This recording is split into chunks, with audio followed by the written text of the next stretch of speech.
Mabay. Babakay. Diin. Mabisaya kita kay paraanan. Araw kadamo ng nabubuoy na kagadkad. Ito yung pinakamalaki oh. Ito yan sila. Oh, baka ito yung nanay, saka ito yung tatay isa. Yan, ang laki. Bibi. Ayan na yung mga... Arang bibi. Yung iba, ayan na yung mga anak nila. Ang dami. Oh, kadamo din man kayo ayo. Ay, sila na yun kung mo ibenta. Di ba no? Ay, tapos iningo, kabahoy, pamaypay. May nabenta na nga ni kami kayo ng 50. Ah, may nabenta na kayo kanina. Ay, paganda. Ayan, ganyan ang pagkuha. Oh. Yan, siya na.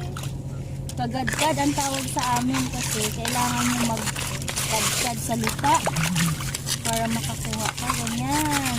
Diba? Nakakatuwa, nakakatanggal ng stress. Oh.